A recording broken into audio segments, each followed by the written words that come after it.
بسم الله الرحمن الرحيم.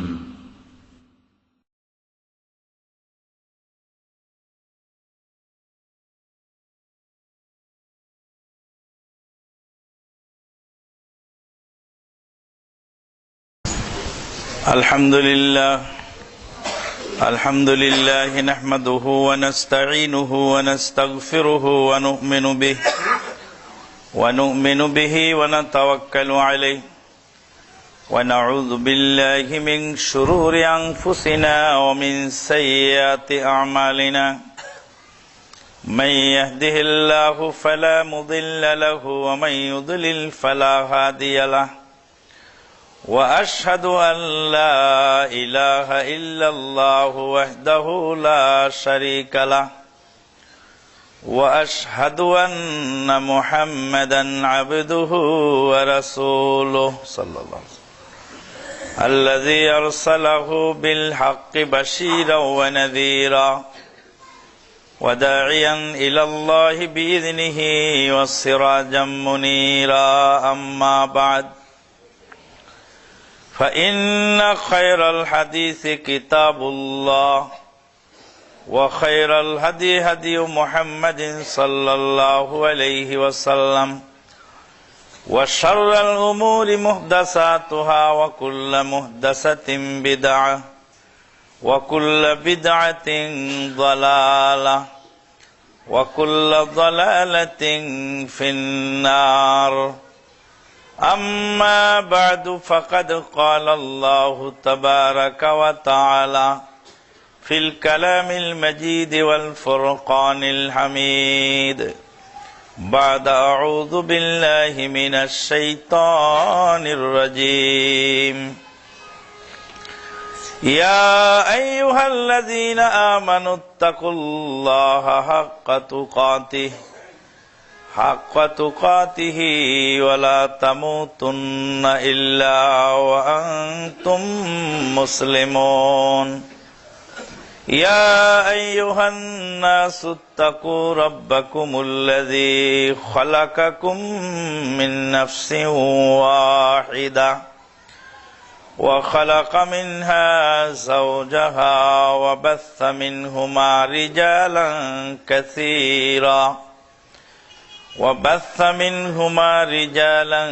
كثيرا ونساء واتقوا الله الذي تساءلون به والأرحام إن الله كان عليكم رقيبا يا أيها الذين آمنوا اتقوا الله وقولوا قولا سديدا يصلح لكم أعمالكم ويغفر لكم ذنوبكم ومن يطع الله ورسوله فقد فاز فوزا عظيما. وقال تعالى إنما المؤمنون الذين إذا ذكر الله وجلت قلوبهم وإذا تليت عليهم آياته زادتهم إيمانا وعلى ربهم يتوكلون.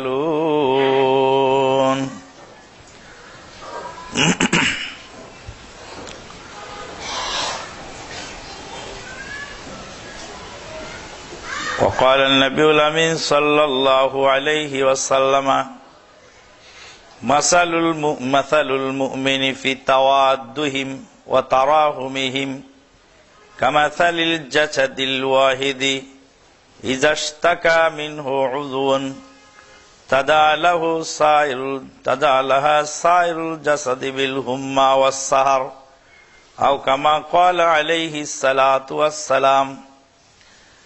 আল্লাহ পাকের অশেষ মেহেরবানিতে সালাতে জুমা আদায়ের লক্ষ্যে আল্লাহর ঘর মসজিদে আমরা সমবেত। গত জুমায় সবর সম্পর্কে, জুলুমের ভয়াবহতা সম্পর্কে এবং শহীদদের মর্যাদা সম্পর্কে বেশ কিছু আলোচনা হয়ে গেছে। আজকের আলোচ্য বিষয় মুমিনের গুণাবলী এবং মুমিনের পারস্পরিক সম্পর্ক। আমরা তো সবাই নিজেকে মুমিন বলে দাবি করি, মুসলিম বলে নিজেদেরকে দাবি করে থাকি এবং পরিচয় দিয়ে থাকি। মুমিন কি আর মুসলিম কি, ঈমান কি আর ইসলাম কি, মুমিনকে আর মুসলিমকে এ বিষয়ে আমাদের একটু জানা দরকার। আল্লাহ পাক বলছেন, ইয়া আইয়ুহাল্লাযীনা আমানু ইত্তাকুল্লাহা হাক্কা তুকাতিহি ওয়া লা তামুতুন্না ইল্লা ওয়া আনতুম মুসলিমুন। মুমিনদেরকে মুসলিম হয়ে মৃত্যুবরণ করার নির্দেশ আল্লাহ পাক দিলেন। আয়াত থেকে বোঝা গেল যে মুমিনের চেয়ে মুসলিমের পাওয়ার বেশি। আগে মুমিন হয়, তারপর আবার মুসলিম হতে হয়। আয়াত থেকে তো তাই বোঝা গেল। মুমিনদেরকে আল্লাহ ডেকে বললেন, ইয়া আইয়ুহাল্লাযীনা আমানুত্তাকুল্লাহ, হে ঈমানদার বান্দা বান্দীগণ, আল্লাহকে ভয় করো, যথাযথ ভয় করো। ওয়ালা তামুতুন্না ইল্লা ওয়া আনতুম মুসলিমুন, মুসলিম না হয়ে মৃত্যুবরণ করো না। তাহলে মুমিনদেরকে মুসলিম হয়ে মৃত্যুবরণ করতে বলা হলো। মুমিন হয়েছে, মুসলিম হয়নি, আয়াত থেকে তা বোঝা গেল। অন্য আয়াতে বলা হচ্ছে, ওয়াকালাতিল আ'রাবু আমান্না কুল লাম তুমিনু বাল কুলু আসলামনা ওয়ালাম্মা ইয়াদখুলিল ঈমানু ফি কুলুবিকুম। আরবের লোকেরা বলল যে আমরা ঈমান এনেছি। আল্লাহ পাক বললেন, হে নবী আপনি বলে দিন তোমরা ঈমান আনো নাই। আমান্না বলো না, ঈমান এনেছি বলো না, বলো আসলাম না, আমরা ইসলাম গ্রহণ করেছি, মুসলিম হয়েছি। ওয়ালাম্মা ইয়াদখুলিল ঈমানু ফি কুলুবিকুম, এখনো তোমাদের অন্তরে ঈমান ঢোকে নাই। তাহলে এই আয়াতে বোঝা গেল যে ইসলাম আগে আর ঈমান পরে। বিষয়টা জটিল, সহজ সমাধান হলেই, যেখানে ইসলাম শব্দ প্রয়োগ করা হবে এককভাবে, সেখানে ইসলামের ভিতরে ঈমান থাকতে হবে। যেখানে ঈমান শব্দ এককভাবে প্রয়োগ করা হবে, সেখানে ঈমানের মধ্যে ইসলাম থাকতে হবে। যেখানে শুধু কাউকে মুমিন বলা হবে, তাকে মুমিন এবং মুসলিম ধরে নিতে হবে। কাউকে যদি মুসলিম বলা হয়, তাহলে মুমিন শব্দটা তার ভিতরে থাকতে হবে। এটা ওতপ্রোতভাবে জড়িত। যেমন ফুল আছে, ফুলের সৌরভ আছে। ফুল যদি থাকে, সৌরভ যদি না থাকে, গন্ধ যদি না থাকে, তাহলে সে ফুলের কোনো মূল্য নাই। গন্ধ আছে অথচ ফুল নাই, তাহলে সেটা ফুল নয়, অন্য কিছু। যখন ঈমান এবং ইসলাম একত্রে পাওয়া যাবে, তখন ঈমান হবে ভিতরের অংশ আর ইসলাম হবে বাইরের অংশ। একটা হলো এক্সটার্নাল, একটা হলো ইন্টারনাল। যেমন হাদিসে জিবরিলে পাওয়া গেল, ক্বালা ফাখবিরনি আনিল ইসলাম, ইসলাম সম্পর্কে আমাকে বলো। ক্বালা আন তাশহাদা আল্লা ইলাহা ইল্লাল্লাহ, তুমি সাক্ষ্য দিবে যে আল্লাহ ছাড়া কোনো সত্য মাবুদ নেই। আরো সাক্ষ্য দিবে যে মুহাম্মদ সাল্লাল্লাহু আলাইহি সাল্লাম ছাড়া অন্য কোন সত্য নবী নাই, তিনি আল্লাহর বান্দা এবং রাসূল। সালাত কায়েম করবে, যাকাত প্রদান করবে, হজ পালন করবে, সিয়াম পালন করবে। সালাত, সিয়াম, হজ, যাকাত এবং শাহাদত, এই পাঁচটির সমন্বয়ের নাম হলো ইসলাম। ইসলাম হলো বাহ্যিক আমলের নাম।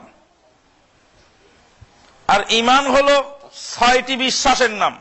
আনতুমিনা বিল্লাহি ওয়া মালাইকাতিহি ওয়া কুতুবিহি ওয়া রুসুলিহি ওয়াল ইয়াউমিল আখির ওয়াল কদরি খায়রিহি ওয়া শাররিহি মিনাল্লাহি তাআলা। এই 6টি বিশ্বাসের উপরে প্রতিষ্ঠিত হলো ঈমান। তাহলে ঈমান ভিতরে আর ইসলাম বাইরে। একজন মুসলিম 2 জায়গায় জবাবদিহি করে। একটা হলো তার ঈমানের কাছে, তার বিবেকের কাছে, আর একটা হলো তার শরীয়তের কাছে। শরীয়ত তাকে চাপ প্রয়োগ করে, ইসলাম মানতে বাধ্য করে। শরীয়ত তাকে চাপ প্রয়োগ করে ইসলামের পথে চলতে বাধ্য করে। লা ইকরাহা ফিদ-দীন কাদ তাবায়্যানার রুশদু মিনাল গাই। এই আয়াতটা অনেকেই প্রয়োগ করে থাকেন, কিন্তু আয়াতের সঠিক অর্থ বোঝেন না। বহুবার বলা হয়েছে, আবার আজকেও বলছি, শুনে নিন। লা ইকরাহা ফিদ-দীন, দ্বীনের ব্যাপারে জবরদস্তি নাই। একজন যদি বেদিন লোক থাকে, তাহলে বেদিন লোককে জোর করে দ্বীনে আনা বৈধ নয়। বেদিন লোককে আপনি ইসলামের দাওয়াত দিবেন, যদি মানবে তো আলহামদুলিল্লাহ, যদি না মানবে তো বলবেন তাহলে জিজিয়া দাও। মুসলিম দেশে বেদিন লোক বাস করতে হলে ট্যাক্স দিয়ে থাকতে হবে। অমুসলিমদের জন্য নির্ধারিত ট্যাক্স, সেটা তুমি দিবে। তাহলে এই লা ইকরাহা ফিদ-দীন এখানে প্রয়োগ হলো। আপনি তাকে বাধ্য করতে পারবেন না ইসলাম গ্রহণ করার জন্য। ইসলামের দাওয়াত দিবেন। ইসলাম যদি সে না মানে, ভালো না লাগে, তাহলে ট্যাক্স দিয়ে বাস করো মুসলিম দেশে। ট্যাক্স যদি দিতে অস্বীকৃতি জানায়, যুদ্ধের জন্য প্রস্তুত হও। 3টা অপশন, 3টা সুযোগ, 3টা ব্যবস্থা ইসলাম দিয়েছে। না বুঝার কারণে এখানেই তালগোল পেকে যায়। আর এই আয়াত দিয়ে আবার দলিল দেওয়া হচ্ছে, আমার ছেলে সালাত আদায় করে না, অথচ তাকে আমি পিটতে পারবো না। লা ইকরাহা ফিদ-দীন, যে আয়াতটা বেদিনের শানে নাজিল হয়েছে, যে আয়াতটা বেদিনের জন্য প্রযোজ্য, সেই আয়াতটা আবার ইসলামের মধ্যে প্রয়োগ করা হচ্ছে। কথাটা আর একটু সহজ করে বললে হয়, আপনি আমার প্রতিষ্ঠানে ভর্তি হতেও পারেন, নাও পারেন, সেটা আপনার ইচ্ছা। কিন্তু যখন ভর্তি হয়েছেন, তখন আমার প্রতিষ্ঠানের নিয়ম মেনে চলতে হবে। যদি না মানেন, অবশ্যই আপনাকে শাস্তি দেওয়ার অধিকার আমার আছে, যেহেতু আপনি প্রতিষ্ঠানের সদস্য। আপনি ইসলাম মানেন নাই, আপনাকে আমি বাধ্য করতে পারবো না। কিন্তু যখন মুসলিম বলে দাবি করলেন, যখন বললেন যে আমি ইসলাম গ্রহণ করেছি, বা মুসলিম হিসাবে মুসলিমের ফ্যাসিলিটি গ্রহণ করলেন, তখন অবশ্যই ইসলাম মানতে হবে। না মানলে কঠিন শাস্তি দুনিয়া ও আখিরাতের জন্য। দুনিয়াতে ইসলামের যেই দণ্ডবিধি আছে অথবা শাস্তির ব্যবস্থা আছে, সেগুলি প্রয়োগ হবে। আর পরকালে আল্লাহর যে আযাব আছে, সে আযাবে সে ধৃত হবে। এগুলি সব যত গোলমাল হয় আয়াত প্রয়োগের ক্ষেত্রে ভুল হওয়ার কারণে। আয়াতের প্রেক্ষাপটকে যথাযথভাবে মূল্যায়ন না করার কারণে। সেদিন তো বলে দিয়েছিলাম যে ম্যাপ তো উত্তর দিকে থাকবে, ম্যাপের মাথা উত্তর দিকে থাকলে তো যে জায়গা যেখানে আছে সব জায়গা মতো থাকবে। আর যখনই ম্যাপের মাথা দক্ষিণে ধরবেন, আর ম্যাপের গোড়া থাকবে উত্তর দিকে, তখন ঢাকা চলে যাবে পূর্ব দিকে, আর চিটাগাং চলে আসবে পশ্চিমে।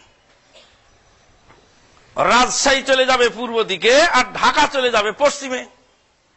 উলট পালট হয়ে যাবে। তখন আপনি অবস্থান নির্ণয়ন করতে পারবেন না যে কোন জায়গাটা কোথায়, কোন জায়গার অবস্থানটা কোথায়। ম্যাপটা তো আগে ধরার যুক্তা লাগবে, তো ম্যাপটা সঠিকভাবে ধরতে হবে।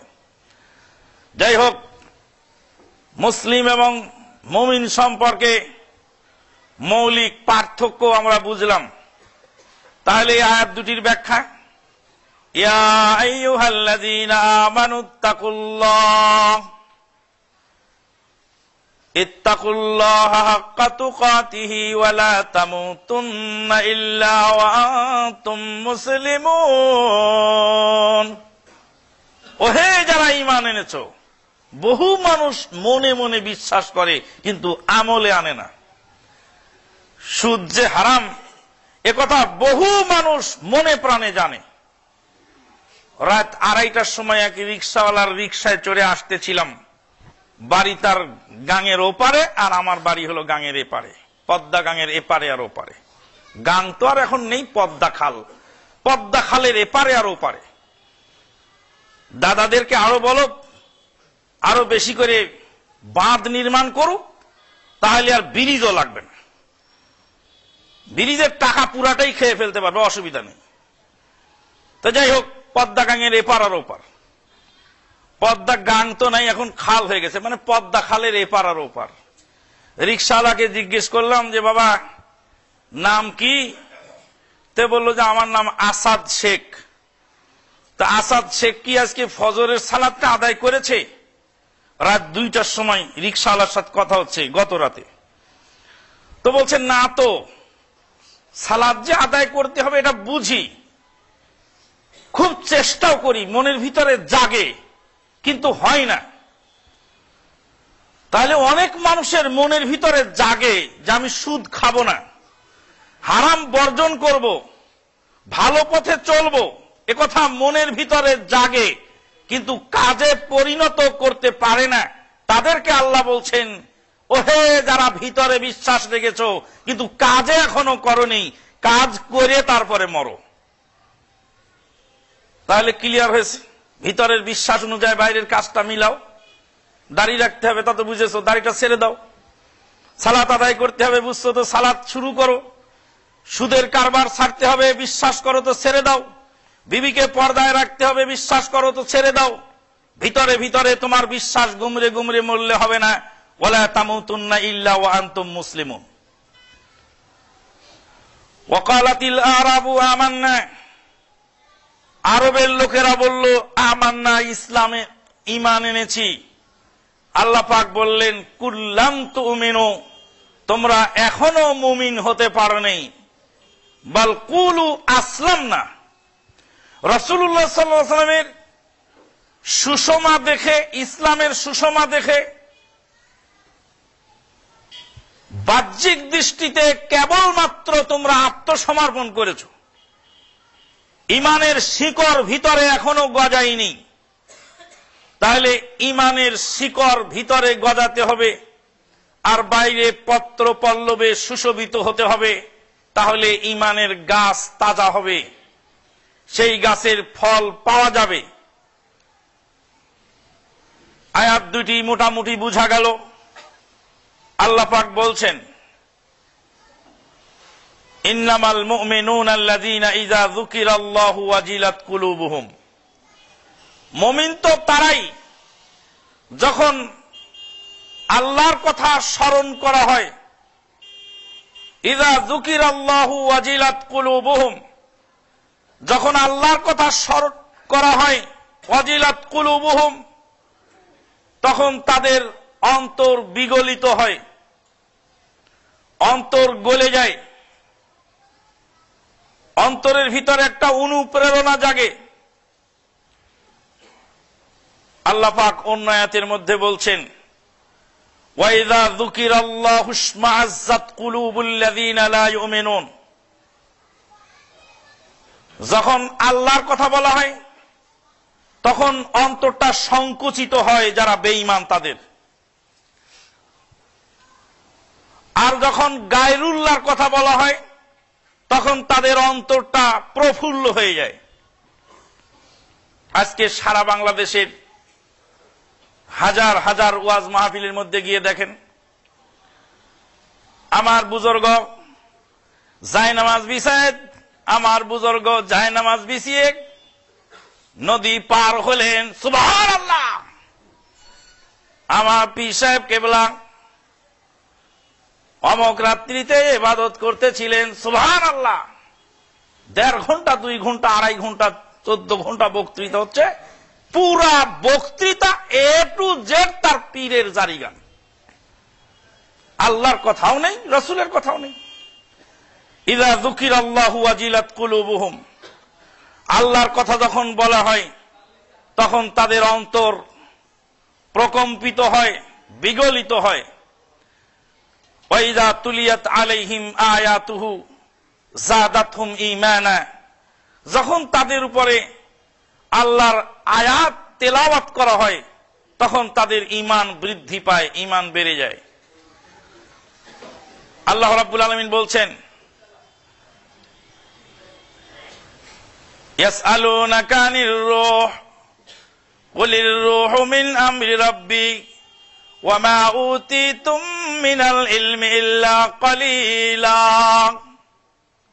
হে নবী, আপনাকে রূহ সম্পর্কে জিজ্ঞেস করা হবে, আপনি বলে দিন রূহটা হলো আল্লাহর অর্ডার, রূহটা হলো কুলির রূহু মিন আমরি রাব্বি, এটা হলো আমার রবের অর্ডার। ওয়া মা উতিতুম মিনাল ইলমি ইল্লা কালিলা, তোমাদেরকে ইলম দেওয়া হয়েছে সামান্য। মানুষের জীবন গঠিত দুইটা পাট নিয়ে। ঈমান আর ইসলাম যেমন দুইটা পাটে আছে, একটা হলো বিশ্বাস ভিতরে আর একটা বাইরের আমল। মানুষের জীবনটাও হলো ঈমান ইসলামের মতো, একটা পাট হলো বাইরে বাহ্যিক দেখা যায়, সেটা হলো দেহ, স্থূল দেহ। স্থূল দেহ অন্তরে রয়েছে সূক্ষ্ম রুহু, সূক্ষ্ম রুহু আছে আর স্থূল দেহ আছে। দেহের জন্য খোরাক হলো, দেহটা আল্লাহ সৃষ্টি করেছেন মাটি দিয়ে। মিনহা খালাকনাকুম ওয়া ফিহা নুঈদুকুম ওয়া মিনহা নুখরিজুকুম তারাতান উখরা। মিনহা খালাকনাকুম, মাটি থেকে তোমাদেরকে সৃষ্টি করেছি। ওয়া ফিহা নুঈদুকুম, এই মাটিতে আবার ফিরিয়ে আনা হবে। ওয়া মিনহা নুখরিজুকুম তারাতান উখরা, আর এই মাটি থেকে আবার পুনরায় তোলা হবে। তাহলে মানুষের দেহ মাটি থেকে সৃষ্টি হয়েছে, মানুষের দেহ মাটিতে মিশে যাবে। আর দেহকে তাজা রাখতে হলে মাটির তৈরি খোরাক দিয়ে তাজা রাখতে হয়। কুল্লু শাইইন ইয়ারজিউ ইলা আসলিহি, প্রত্যেক জিনিস আসলের দিকে ফিরে যায়। মাটি মাটিকে সমৃদ্ধ করে, মাটির তৈরি খাদ্য মাটির দেহকে বাঁচিয়ে রাখে। আর রুহু, রুহু হলো আল্লাহর অর্ডার। আল্লাহর অর্ডার ফলো করলে রুহুটা তাজা থাকে। ওই জন্য আল্লাহ পাক বলছেন, আলা বিযিকরিল্লাহি তাতমাইন্নুল কুলুব, আল্লাহর জিকিরে মানুষের দিল শান্ত হয়। আল্লাহর জিকির করলে, ইবাদত বন্দেগী করলে, আল্লাহর গুণগান করলে, কোরআন তেলাওয়াত করলে, সালাত সিয়াম পালন করলে, আল্লাহর বিধিবিধান মানলে মানুষের রুহুটা তাজা হয়, প্রফুল্ল হয়। একটা ফকিরকে একটা ঘুষি মেরে দেখেন তো কেমন লাগে? সারাটা দিন মনটা খুব খারাপ হয়ে থাকবে, কোনো কাজে মন বসবে না। কি করলাম আমি, কাজটা কেন করলাম? রাগ হলো দেখে এই লোকটা অসহায় মানুষ, তাকে এইভাবে মারলাম, লোকটাকে কোথায় পাওয়া যায়? 100 টাকা দিয়ে, 1000 টাকা দিয়ে, 1 লাখ টাকাও যদি তাকে আবার দিয়ে দেন আপনি, তবে মনের ওই অশান্তি দূর হবে না। আল্লাহর নাফরমানি করলে সে যদি মানুষ হয়, মনুষ্যত্বের কাতারে থাকে, তাহলে অবশ্যই তার দিল সব সময় অস্থির থাকবে এবং সব সময় তার দিল মরে থাকবে। আর একজন লোক মরেই যাচ্ছিল, আরে গাঙে ডুবে লোকটা মরে গেছিল, আর সেই লোকটাকে আমি কিভাবে আমার দ্বারা আল্লাহ পাক এই এত বড় কাজ করে নিলেন, সারাদিন মনের ভিতরে একটা প্রফুল্লতা বিরাজ করবে যে আমার দ্বারা এত বড় একটা কাজ আল্লাহ করে নিলেন, যে একজন মানুষ সাক্ষাৎ মৃত্যুর হাত থেকে আমার ওসিলায় লোকটা বেঁচে গেল। তাহলে ভালো কাজ করলে অন্তরটা প্রফুল্ল হয়। কেন হয়? ওই যে রুহুটা হলো আল্লাহর সৃষ্টি, আল্লাহর অর্ডার। আর আল্লাহর অর্ডার ফলো করলে রুহুর খোরাক পেয়ে যায়, আর যখন খোরাক পেয়ে যায় তখন সে প্রফুল্ল হয়। মাটির তৈরি খোরাক মানুষ যত খায় তত দেল তত মরে, আর খাদ্য যত কমাবে, রুহের খোরাক যত বেশি দিবে তত দেল তাজা হবে। রুহের খোরাক হলো আল্লাহর হুকুম পালন করা। তাই আল্লাহ পাক বলছেন, ইয়াসআলুনাকা আনির রূহ কুলির রূহু মিন আমরি রাব্বি ওয়া মা উতীতুম মিনাল ইলমি ইল্লা কালিলা। কথাগুলি বুঝতে একটু কষ্ট হতে পারে। ইমাম ইবনু কাইয়িমিল জাওজিয়া রাহিমাহুল্লাহ রাহমাতান ওয়াসিয়া, ওনার একটা বই আছে আদ-দাওয়াউল কাফি, আল জওয়াবুল কাফি লিমান সাআলা আনিদ দাওয়াই শাফি। আল জওয়াবুল কাফি লিমান সাআলা আনিদ দাওয়াই শাফি। নিরাময়কারী ওষুধ সম্পর্কে যে জানতে চায় তার জন্য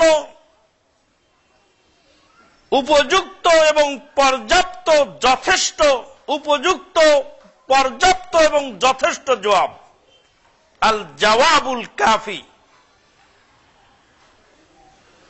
আরেকটা বই আছে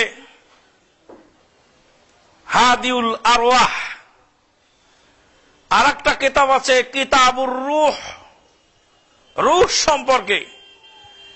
এই কিতাবগুলি যদি আপনি অধ্যয়ন করতে পারেন, এখান থেকে কিছু অংশ যদি আপনি নিতে পারেন, তাহলে ইনশাআল্লাহুল মুস্তাআন আপনার ভিতরের অবস্থা পরিবর্তন হবে।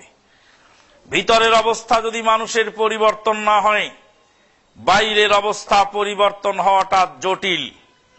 বহুবার বলেছিলাম, আবার আজকেও বলে দেই, গাড়ির গিয়ার যদি চেঞ্জ করে দেন, তাহলে ফ্রন্ট গিয়ারে গাড়ি ছিল, গাড়ি যাচ্ছিল সামনে, গাড়ির গিয়ার চেঞ্জ করে ব্যাক গিয়ারে দিলেন, সঙ্গে সঙ্গে ওই অ্যাক্সেলেটার চাপার সাথে সাথেই যে অ্যাক্সেলেটারে গাড়ি সামনে যাচ্ছিল ওই অ্যাক্সেলেটারে গাড়ি এবার পিছনে আসবে। শুধু কাজ হলো গিয়ার চেঞ্জ করা।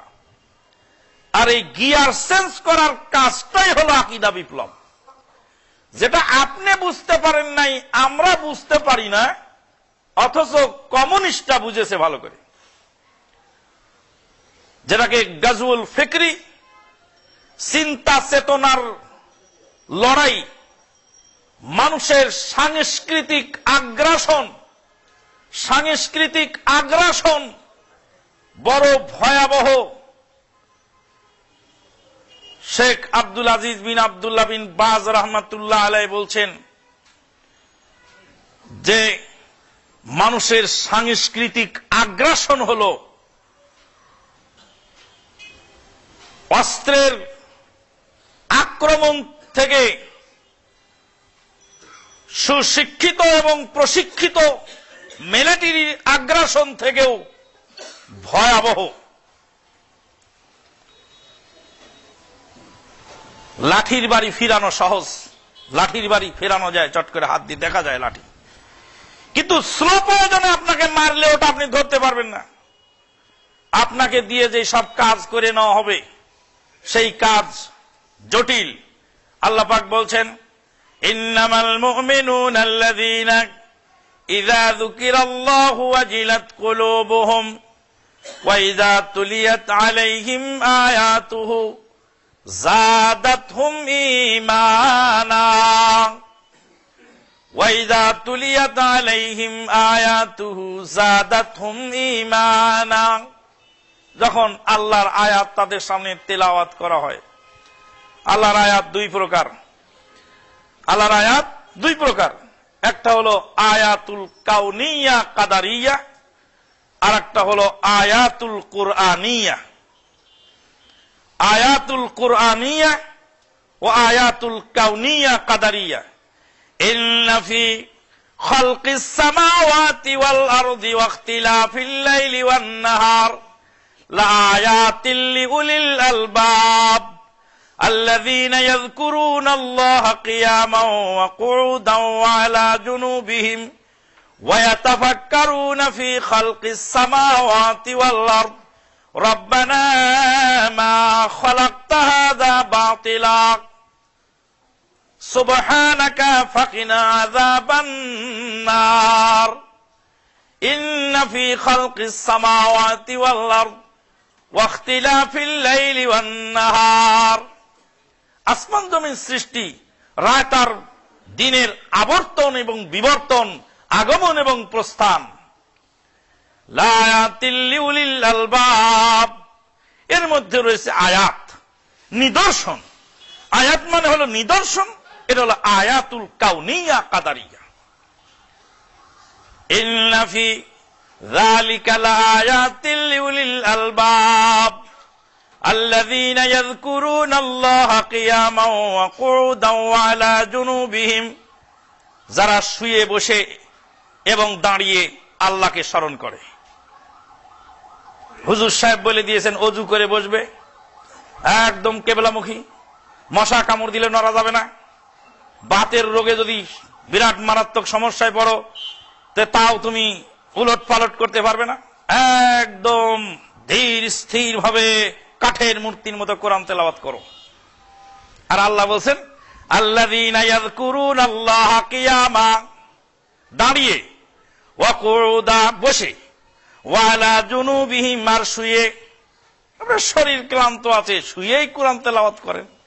আল্লাহ দিয়েছে অনুমতি, কিন্তু মোল্লা দিতে নারাজ। আল্লাযীনা ইয়াযকুরুনাল্লাহা قياما وقعودا وعلى جنوبهم ويتفكرون في خلق السماوات والارض, কুরআনের আয়াত তেলাওয়াত করে আর আল্লাহর আয়াতগুলি চোখ দিয়ে দেখে। আল্লাহর আয়াত, এটা একটা দলিল আল্লাহ যে আছেন। ইয়া আইয়ুহান নাস উবুদু রাব্বাকুমুল্লাযী খালাকাকুম, এটা একটা দলিল। আর ওই যে বিশাল আসমান, ওটা আরেকটা দলিল। দুইটা দলিল, একটা হলো কাউনিয়া আর একটা হলো কোরআনিয়া। ওয়া ইয়াতাফাক্কারুনা ফি খালকিস সামাওয়াতি ওয়াল আরদ রব্বানা মা খালাকতা হাযা বাতিলান সুবহানাক ফাকিনা আযাবান নার। মিশরের ডাক্তার, নাম তার উসামা মুআজ, মদিনা ইউনিভার্সিটির হাসপাতালের ডাক্তার। মদিনা ইউনিভার্সিটির হাসপাতালের মিশরের ডাক্তার উসামা মুআজ, তিনি আমার উস্তাদ। তার কাছে আমি ফার্স্ট এইড কোর্স পড়েছিলাম মদিনা ইউনিভার্সিটি থাকাকালীন। একদিন আমাকে ডেকে বলেন, আমান বলতো, মানুষ যখন 5 তলা বিল্ডিং এর উপর থেকে পা ফসকে পড়ে যায় তখন সে কিভাবে পড়ে? তাই বলে, স্যার সেন্সলেস হয়ে যায়। কয় সেন্সলেস হয় কেন বলতো? বলে, স্যার আমি জানি না, আপনি বলেন। তো সে 5 তলা বিল্ডিং এর উপর থেকে যখন পা ফসকে পড়ে গেল, তখন হাত ভাঙবে, পা ভাঙবে, মাথার খুলি ফাটবে, আরো কত কিছু হতে পারে। যত কিছুই হোক, হাতের জোড়া লাগানো যায়, মাথার খুলি জোড়া লাগানো যায়, পায়ের জোড়া লাগানো যায়, কিন্তু মানুষের ব্রেন অকেজ হয়ে গেলে সেটা কাজে লাগানো যায় না। আল্লাহর অসংখ্য ভাইটাল ফোর্স সঙ্গে সঙ্গে মেন সুইচ বন্ধ করে দেয়, মেন সুইচ বন্ধ করে দিয়ে সেন্সলেস অবস্থায় তাকে নিচে ফেলে দেয়। হাত ভেঙে গেছে কিন্তু সে টের পায়নি, ব্যথা অনুভব করেনি। মাথার খুলি ভেঙে গেছে, সেলাই করা হয়েছে, ব্যান্ডেজ করা হয়েছে। 3 দিন পরে হাসপাতালে যখন জ্ঞান ফিরছে, তখন অনেকটা ব্যথা উপশম হয়ে রিকভারি হয়ে গেছে ডাক্তারের ওষুধে। জলজ্যান্ত চোখের সামনে হুঁশ থাকা অবস্থায় যদি 5 তলায় পড়া অবস্থায় তার ব্রেন চালু থাকতো, আল্লাহর কসম তার ব্রেন অকেজ হয়ে যেত। আল্লাহ রাব্বুল আলামিন কিভাবে সেটিং করেছে দেখো। বলতে বলতে ডাক্তার উসামা বললেন, শোনো। ডাক্তার উসামা বললেন, শোনো, কোন ডাক্তার কোনদিন নাস্তিক হয় না, আর নাস্তিক কোনদিন ডাক্তার হয় না। পৃথিবীর যত বড় মেশিন সে দেখুক, মানুষের দেহ যে একটা মেশিন, এই মেশিন পৃথিবীতে সে কোনদিন আর দেখে নেই। সে যদি ডাক্তার হয়ে নাস্তিক হয়, বুঝতে হবে সে নাস্তিক, সে ডাক্তার নয়, সে অপদার্থ ডাক্তার। পৃথিবীর মানুষ যত মেশিন তৈরি করুক, মানুষের দেহের ভিতরে আল্লাহ পাক পাক যে অটো মেশিন চালু করেছেন, সেই অটো মেশিনের সমতুল্য মেশিন পৃথিবীতে কোনো কালে কোন লোক বানাতে পারে নাই, আর কিয়ামত পর্যন্ত পারবেও না। আর এইগুলি সব ডাক্তার খুলে খুলে নিজের চোখে দেখে, দেখার পরে সে জানোয়ার যদি নাস্তিক্যবাদের স্লোগান দেয় এবং নাস্তিকতার কথা বলে, সে ডাক্তার নামের কলঙ্ক। সুবহানাল্লাহি ওয়া বিহামদিহি সুবহানাল্লাহিল আযীম। ডাক্তার উসামার কথায় সেদিন ওই হাদিসটা বুঝা আমার জন্য সহজ হয়ে গেল।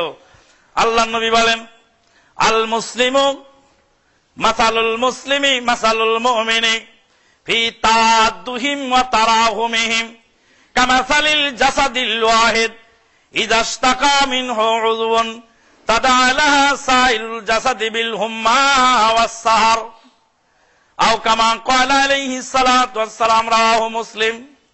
মুমিনের দৃষ্টান্ত, এক মুমিন আরেক মুমিনের দৃষ্টান্ত হলো একটা দেহের নেই, একটা বডির নেই। ইযা ইশতাকা মিনহু উযুন, শরীরের কোন এক অংশ ব্যথাতুর হলে তাদাআলাহু সাইরুল জাসাদি বিল হুম্মা ওয়াস সাহার, হাতের মধ্যে ব্যথা হলে চোখ জেগে থাকে, চোখের মধ্যে ব্যথা হলে হাত জেগে থাকে, পা জেগে থাকে, পুরা শরীর জেগে থাকে। মাথার মধ্যে ব্যথা হলে পুরা বডি জেগে থাকে, হাতের এক আঙ্গুলে ব্যথা হলে সারা রাত জেগে থাকে, আর সারা শরীর ব্যথাতুর হয়ে যায়, সারা শরীর জ্বরে আক্রান্ত হয়ে যায়। জ্বর কেন আসে? ব্যথা তো হাতে, ওই হাতের আঙ্গুলের জ্বর আসবে, পুরা শরীর জ্বর হয়ে গেল কেন? ডাক্তার উসামা বলছেন যে কঠিন পদার্থকে তরল করার জন্য হিট দিতে হয়, হিট দিলে তরল হয়, আর যখন তরল হয় তখন সব জায়গায় পৌঁছে যায়। এক হাতের ব্যথা পুরা শরীর বহন করে, তখন পুরা শরীরের মধ্যে এক জায়গার ব্যথাকে বেঁধে দেওয়া হয়, ভাগ করে দেওয়া হয়, পুরা শরীর মিলে তখন সেই ব্যথাটা অনুভব করে একা। যখন এক জায়গার ব্যথা 10 জনকে দিয়ে দেওয়া হলো, একজনের বোঝা যদি 10 জন মিলে হাতে করে নেন, একজন লোক 100টা লাঠি নিয়ে যাচ্ছে, 100 লাঠি ওর এক বোঝা, ও বোঝা তুলতে পারে না। 100 জন লোক প্রত্যেকে যে একটা করে লাঠি হাতে করে নিয়ে যায়, তাহলে কি হলো? সহজ। একজন লোকের 1 লাখ টাকা লাগবে, 1 লাখ মানুষ যদি 1 টাকা করে দেয় তাহলে সহজ। পুরা শরীরের ব্যথা, এক জায়গার ব্যথা পুরা শরীরকে বন্টন করে দেয়, কিসের মাধ্যমে? বিসারে ওয়াল হুম্মা। আল্লাহর নবী বলেন, বিসারে ওয়াল হুম্মা, রাত্রি জাগরণ এবং জ্বরের মাধ্যমে এক জায়গার ব্যথা পুরা শরীরে বন্টন করে দেওয়া হয়, পুরো শরীরে বন্টন হয়ে যায়। মাসালুল মুমিনি ফি তাআদ্দুহিম ওয়া তারাহুমিহিম কামাসালিল জাসাদিল ওয়াহিদি ইযা ইশতাকা মিনহু উযুন তাদাআলাহা সাইরুল জাসাদি বিল হুম্মা ওয়াস সাহার। এক প্রান্ত ব্যথাতুর হলো, আর এক প্রান্ত অনুভব করে না। বুঝতে হবে ওই প্রান্ত, ওই অংশটুকু প্যারালাইজ হয়ে গেছে, ওই অংশটুকু অকেজ হয়ে গেছে, রক্ত চলাচল বন্ধ হয়ে গেছে। মুসলমানের দুঃখ দেখে, মুসলমানের কষ্ট দেখে, মানুষের কষ্ট দেখে যদি কোন মানুষ যদি আনন্দ উল্লাস করে, সে মানুষ নয়, সে জানোয়ার। মানুষ কোনদিন এগুলি করতে পারে না, মানুষের কাজ এগুলি নয়। আল্লাহু আকবার, সুবহানাল্লাহি ওয়া বিহামদিহি। আদম আলাইহিস সালাতু ওয়াস সালামের ছেলে, এক ছেলে আরেক ছেলেকে মারলো, মারার পরে ফাবাতাল্লাহু গুরাবান ইয়াবহাসু ফিল আরদ, আল্লাহ পাক কুকুরকে পাঠালেন না যে কুকুর যাও, যায় এক কুকুর আর এক কুকুরে মেরে তারপরে গর্ত করে ঢেকে রাখো। কুকুরকে পাঠালেন না, কাককে পাঠালেন। কেন কাককে পাঠালেন? কুকুরকে পাঠাতে পারতেন, শুকরকে পাঠাতে পারতেন, আরো কোন প্রাণীকে পাঠাতে পারতেন। ফাবাতাল্লাহু গুরাবান ইয়াবহাসু ফিল আরদ, কাককে পাঠালেন, কাক তুই যা ভাইকে মেরে আবার দাফন করে দিয়ায়। কারণ কাক কাকের গোশত খায় না, কাক কাকের গোশত খায় না, কাকের গোশত কাকে খায় না, এক ভাইয়ের গোশত আর এক ভাই খায় না। ওই জন্য পাঠালেন মানুষ জাতিকে শিক্ষা দেওয়ার জন্য যে কাকের কাছ থেকে শিখে নাও। আল্লাহু আকবার।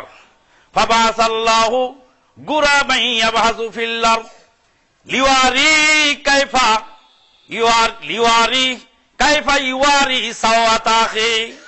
ভাইয়ের লাশকে কিভাবে দাফন করবে এই শিক্ষা দেওয়ার জন্য কাককে পাঠানো হলো, কাককে পাঠিয়ে দিল ভাইয়ের লাশ দাফন করার নিয়ম শিক্ষা দেওয়ার জন্য। আল্লাহু আকবার, সুবহানাল্লাহি বিহামদিহি, সুবহানাল্লাহিল আযীম। ইন্নামাল মুমিনুনা আল্লাযীনা ইযা যুকিরাল্লাহু ওয়াজিলাত কুলুবুহুম ওয়া ইযা তুলিয়াত আলাইহিম আয়াতুহু যাদাতহুম ঈমানা। ঈমান বেড়ে যায়, আল্লাহর আয়াত তেলাওয়াত করলে ঈমান বেড়ে যায়, খুতবা শুনলে ঈমান বেড়ে যায়, ওয়াজ শুনলে ঈমান বেড়ে যায়, আল্লাহর কোরআন তেলাওয়াত করলে ঈমান বেড়ে যায়, মসজিদে বসলে ঈমান বেড়ে যায়, ভালো কথা শুনলে ঈমান বেড়ে যায়। শয়তানের দলে গেলে ঈমান কমে যায়। ওই জন্য শয়তানের দলে যেতে মানা করা হয়েছে, শয়তানের দলে যেতে মানা করা হয়েছে। রাসূলুল্লাহ সাল্লাল্লাহু আলাইহি ওয়াসাল্লামের সাহাবী রাস্তা দিয়ে হেঁটে যাচ্ছেন আর বলছেন, আমি মুনাফিক হয়ে গেছি। কিভাবে মুনাফিক হয়েছো? বলছে যে আল্লাহর নবী সাল্লাল্লাহু আলাইহি ওয়াসাল্লামের দরবারে থাকলে আমার ঈমান তাজা থাকে, রাস্তায় বের হলে ঈমান কমে যায়। রাসূলুল্লাহ সাল্লাল্লাহু আলাইহি ওয়াসাল্লাম বললেন, ঈমান যদি রাস্তায় বের হলে আর মসজিদে সমান থাকতো তাহলে তোমাদের বাড়িতে বাড়িতে ফেরেশতা নাজিল হয়ে সালাম দিত। মুরজিয়াদের ঈমান বাড়েও না, মুরজিয়াদের ঈমান কমেও না, আহলে সুন্নাত ওয়াল জামাতের ঈমান বাড়ে আর কমে। ওয়া আলা রাব্বিহিম ইয়াতাওয়াক্কালুন, আর আল্লাহর উপরে, তাদের রবের উপরে তারা তাওয়াক্কুল করে, রব ছাড়া তাদের আর কেউ নাই। আল্লাহ পাক আমাদেরকে ঈমানদারের যে খাসলত, মুমিনের যে খাসলত হওয়া দরকার সেই খাসলত হাসিল করার তৌফিক দান করুন। আল্লাহুম্মা আমিন। ওয়া মা আলাইনা ইল্লাল বালাগ। আকুলু কওলি হাযা আস্তাগফিরুল্লাহ লি ওয়া লাকুম।